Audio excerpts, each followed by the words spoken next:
A recent article on parents.com caught my attention. It was called What is Unschooling? Experts Explain the Pros and Cons. And first, I think it's interesting and really encouraging that a mainstream parenting publication is talking about unschooling at all. More parents are questioning whether the traditional school approach is actually the best fit for their children. They're looking for alternatives. And unschooling is becoming part of that conversation. The article shared several benefits of unschooling. It talked about removing the pressure of grades, creating education tailored to the child, and giving families more time together. All good things. But then it moved to the potential cons. The four concerns they listed were that it can be difficult to balance learning with free time, that parents might not remain involved enough in their child's education, that children could lack basic skills compared with their peers, and that without a school schedule, family life could become chaotic.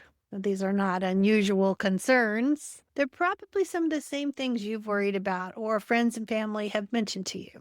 But as I read through them, I realized that the problem goes deeper than whether these particular concerns are accurate. Because underneath all four of them is a very schoolish definition of learning. And if we evaluate unschooling while continuing to use the school's definition of learning, unschooling will almost always look risky. So let's start with that idea that parents need to balance learning time with free time. Sounds completely reasonable because most of us have divided children's lives that way for as long as we can remember. Learning happens during school. Free time happens after school. Learning involves books, assignments, grades, lessons, measurable skills. Free time involves games, bikes, friends, hobbies, screens, imaginations, and whatever else children choose to do. The article even described a concern that a child might ride their bike outside all day without once picking up a book. But that's the assumption we need to examine. Why is picking up a book automatically learning, while riding a bike is automatically not learning? What is the child doing on the bike? Are they developing coordination, assessing risks, exploring the neighborhood, getting a feel for the geography, the maps, the incline, the terrain, experimenting with speed and balance, solving problems, meeting other kids, imagining an entire story while they ride? And why are we assuming that the time spent riding a bike has taken something away from education? That division between learning and free time didn't come from observing how humans naturally learn. It came from school, and it takes time to unpack that. It takes time to remember that our most meaningful learning rarely happened because someone divided the day into subjects and handed us a checklist. The article also raises the concern that unschooled children might not spend enough time practicing fundamental skills or learning subjects that they don't particularly enjoy.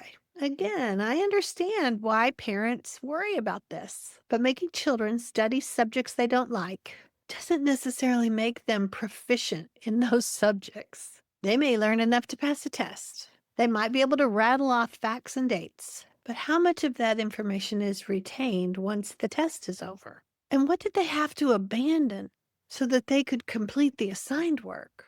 Maybe they were knee-deep in creativity. Maybe they were trying to solve a problem that mattered to them. Maybe one question was leading to another and then another. That rambling nature of curiosity can look inefficient when you compare it to a curriculum checklist. But haven't we all been deeply absorbed in something only to be interrupted and then find it nearly impossible to return to the place where we were? We're so focused on what children might miss if they don't follow the curriculum that we rarely ask what they miss when we interrupt the learning already happening. The experts in the article appear to begin with the assumption that there is a predetermined body of knowledge that all children need, and then the adult's job becomes making sure the children acquire it, even when they don't see a reason for learning it. But I think that puts the cart before the horse. School begins with the information and tries to move the child toward it. Unschooling begins with the learner and helps them reach the information and skills they need. That doesn't mean unschoolers never do anything difficult or repetitive or mundane. It means they have a meaningful reason to get to the other side. When a child needs a particular skill to create something, understand something, participate in something, or move toward a goal that they care about, that need becomes the catalyst. It can propel them through the frustrating parts in a way that you might need this someday simply cannot. Can we all feel the collective eye roll of children everywhere when they hear that? And did many of us do the same thing? If I ever truly need to understand the Monroe Doctrine, I can find a 3-minute video to explain it.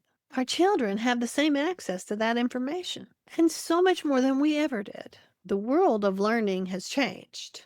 Information is no longer scarce. It doesn't need to be delivered years in advance in case the child might need it later. What children need is room for their curiosity, confidence, critical thinking, access to resources, and the ability to find and use the information when it becomes relevant. So that brings us to the parent's role. Because the article is absolutely right about one thing. Unschooling requires involved parents. But involvement doesn't have to mean assigning and teaching and monitoring and testing. Most of us were trained to be deputized school officials. We got children out the door in the morning, prepared for school. We picked them up later, squeezed in some school-arranged extracurriculars, dinner, homework, and bedtime. Then we got up and did it all again. Even as parents, we learned to live for the weekend because school had essentially confiscated the other 5 days of the week. When we remove school, we have to rethink our role. And this is actually the part parents struggle with the most. Understanding the idea of unschooling is one thing. Knowing what to do on Monday morning when there's no curriculum telling you what comes next, that's something else. So that's why I created Unschooling 101. And because math is often the place where all these old assumptions come rushing back, I created Learning Math Without Curriculum. Both are designed to help parents make this shift in real family life.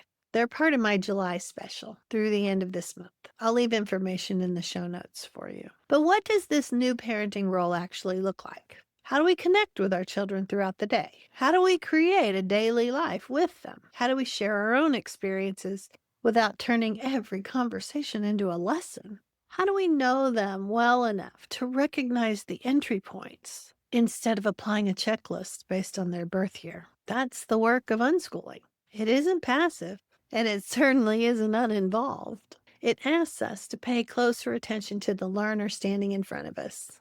And this is also why I've really started thinking of unschooling as modern homeschooling. The traditional system was built for a different time. Classrooms, lectures, standardized curriculum, age-based progression made more sense when information was difficult to access and one adult needed to deliver it to a large group of children. But the world changed. Our opportunities to learn changed. The system simply didn't keep up. How exciting that we can release our children from that antiquated experience and step into the light. We don't have to balance learning against life. We can build a family life in which learning and life all weaves together naturally because they were never separate in the first place. And if you're listening to this and thinking, I understand the idea, Sue, but I don't know how to do it. That's what that Unschooling Starter Bundle can help you with. Unschooling 101 will help you walk away from the school version of learning and understand what your role looks like now, what the days will look like. And the math course takes one of the subjects parents worry about the most, find the hardest to release, and helps you recognize how mathematical thinking actually develops throughout real life. So for just a couple more days, you can get both of these courses bundled together for $99. I'll leave a link in the show notes. I just don't want you wasting energy spending August trying to duplicate school at home because you aren't sure what else to do. I want to help you turn toward your family for the answers. Recognize that learning is already happening there and begin building out a life that fits the actual people living it. Your children deserve something better than the school's antiquated version of learning. The deepest shift in unschooling isn't deciding which subjects to teach or how many hours to spend learning each day. It's realizing that your child's life isn't getting in the way of education. Their life is where their education is happening. You just may need a little help noticing it. So reach out if you have any questions. And we'll talk again soon.